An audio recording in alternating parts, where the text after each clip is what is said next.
there, book nerds and beautiful minds. Welcome back to Pod Theory, the podcast where we decode the wild, wonderful, and sometimes woeful world of publishing.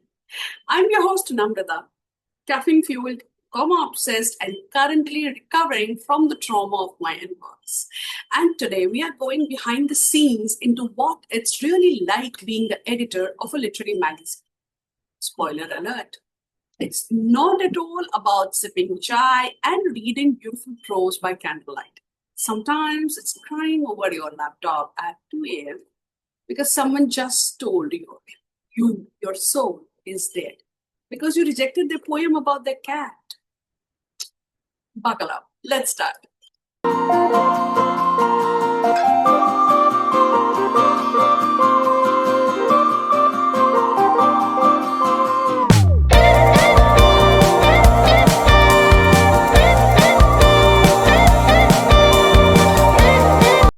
So, you want to be a literary magazine editor. Let's start with the good stuff first. Being the editor of a literary magazine is like being at the heart of a living, breathing organism made of stories. You get to discover fresh voices, champion new writers, and shape the tone and personality of the magazine. You become the person who says yes to that one story that might just change someone's life. It's empowering, inspiring, and incredibly humbling. But, it's also emails. So many emails, and spreadsheets, and tracking submissions, and chasing bios, and reading 84 stories in a row about heartbreak at train stations. Now, let's talk about the dark side. Rejecting people sucks. There, I said it. But it's a part of the job. There is limited space in each issue, and even amazing pieces sometimes don't fit. We try to be kind, we try to be thoughtful, we even personalize sponsors when we can. There are themes that magazines work, there are topics that every specific magazine is specialized in, and that is also the reason why it is rejected. The reason for rejection is never, ever, ever personal. But the reasons are many, of course. So one day I just rejected a short story, very politely, I promise. And within minutes, the author replied with, "Who made you the gatekeeper of art? You wouldn't know what good writing if it smacked you in the face with a thesaurus." That broke my heart. Another one accused me of having a personal vendetta against free verse. To be honest, I didn't even know I had such strong poetic preferences, but thank you for the analysis.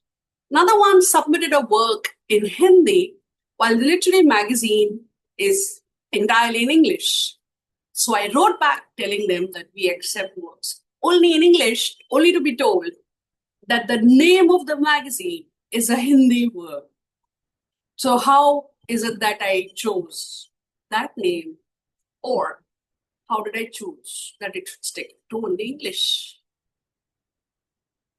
Yeah, I know. There are many people who tell me that perhaps I should not be responding to each of the submissions, not guiding them, not telling them. And to be very honest, I do that because I was there. I was there 10, 15 years ago, completely clueless, not knowing where to pitch, what to pitch, how to pitch. But I would still do that because it gave me hope in my writing. The reason I respond is because I feel those writers. I feel the anxiety of their journey. I feel the pressure that they must be feeling to see their work published. And I somehow feel that I owe it to them to at least tell them that I'm not the right magazine, or maybe this is not the right platform. Perhaps you could try XYZ magazine, or you should look at this platforms, or maybe you could work on your grammar and come back. The story premise looks good. But this all comes with the job. But here's a little PSA to all writers out there. Rejection is not personal. Really. Please pin it up somewhere if you can. We are cheering for you even when we say no. Also, if you ever get a not this time, but send us more, please do send us more. We mean it. There are very few people who've actually gone and responded to those rejections and asked me for feedback in my 5 years of being a literary editor of a magazine. Please do that. I agree, we are overworked, we don't have time, but if there are stories we have loved, we definitely take out time to give feedback. I have done that. I have exchanged long, detailed emails over stories that I have loved. And the reworked versions have been published in the magazine. They are just brilliant. They're just brilliant. So sometimes it's all about showing that eagerness, you know. Now, coming to what writers should actually know before submitting. So here's a cheat sheet for you. Read the magazine. Read the magazine completely. Don't send horror to a journal that publishes only romance. Please. It's an auto reject. Follow the guidelines. You will notice when you attach a Word document, instead of pasting your piece to the email like we asked, we do notice each and everything. When we say .doc, we mean the .doc formats. It makes editing easier for us. It makes it easier for us to see, to copy, to paste in case it is selected. You sending it in PDF files or in Apple or documents which are only accessible through Apple makes it harder for us. Now we have a choice to write back to you and ask you for the format, or we have a choice but to just reject. Please adhere to those guidelines.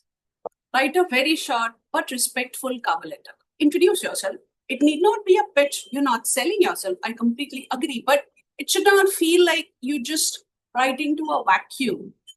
Please take the trouble to go through the masthead. Know the name of the editor. Know the name of the person who's going to reach your submission. Read the magazine also to know the kind of stories that they publish. If you are submitting to a magazine which specializes only in literary fiction or in literary writing, and you have submitted a very basic beginner level of writing, it's an auto reject again. Fourth important point, please be patient. Editors are juggling a lot. Remember, many, or rather should I just say most of us are doing it for free, including me. Lastly, rejections are redirections. Cliche, but true. If your piece gets rejected, it does not mean it is bad. It just might not be the right fit for us.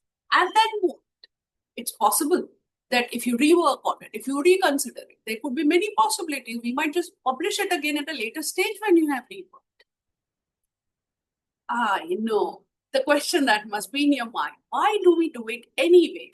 Why do we keep editing these literary magazines when we are overworked, underpaid, or perhaps not paid at all, and occasionally abused on emails? So, because we love it. We love the written word. We love spotting a line that makes us gasp. We love giving space to new voices and believe in stories. We also believe in building a kinder, more inclusive literary community. One rejection, one acceptance, and one heartfelt thank you email at a time. And that's it for today's episodes of Bookwork Theory. If you have ever submitted to a literary magazine or plan to, I hope this gives you some insight and maybe a laugh too. If you're an editor yourself, solidarity, my friend. May your inbox be kind and your coffee strong. Until next time, keep writing, keep submitting, and remember, a rejection does not define your worth. Your words do. Don't forget to subscribe, leave us a review, and share this with your writer friends. Bye for now. Have a nice weekend. Thank you so much for joining.